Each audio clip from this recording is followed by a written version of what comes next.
मनुष्यों के अखेट जैसा निर्मम अखेट और कोई अखेट हो ही नहीं सकता।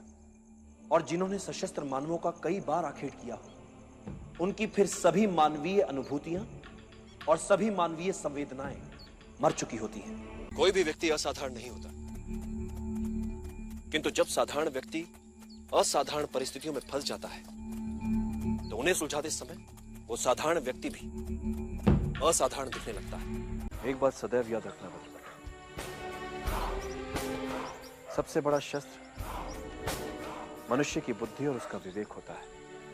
एक बुद्धिमान योद्धा अपने बुद्धि चातुर्य और विवेक से किसी भी युद्ध में विजयी हो सकता है, फिर परिस्थितियां चाहे कितनी ही विषम क्यों ना हो। एक सच्चे योद्धा की पहचान उसका युद्ध ज्ञान नहीं होता।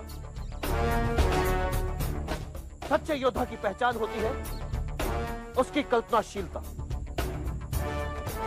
जय मां भारती। आपकी भक्ति आपके देश के लिए होनी चाहिए,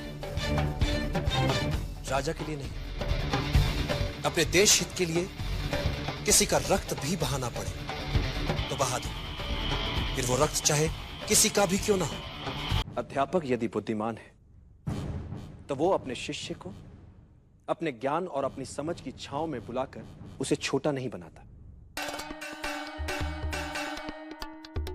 वरन अपने शिष्य को उसी की क्षमताओं से परिचित करवाकर उसे और बड़ा बना दे। हमारे भारत में एक कहावत प्रचलित है, पसीने की मात्र एक बूंद सहस्त्रों का रक्त बचा सकती है। सच्चा और खरा पसीना रक्त से भी बहुत अधिक प्रभावी होता है। कि जब भी कोई व्यक्ति या राष्ट्र अपने सभी प्रयास कर करके चूक जाता है,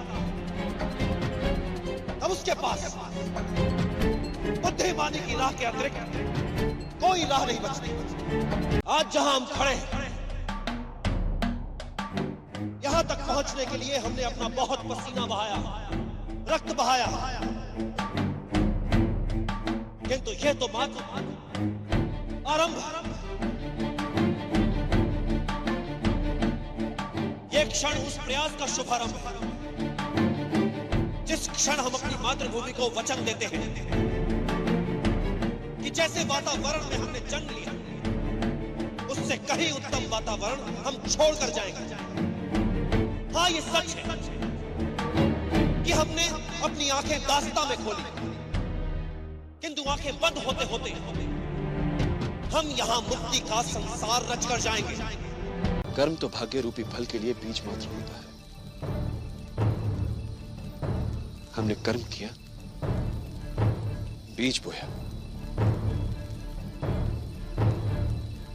फल तो भाग्य की कर्म में है। वो जब पकेगा तब नियति बनेगा। जो दिख रहा है उसके आधार पर भविष्य की कल्पना क्यों करते हो चंद्रगुप्त?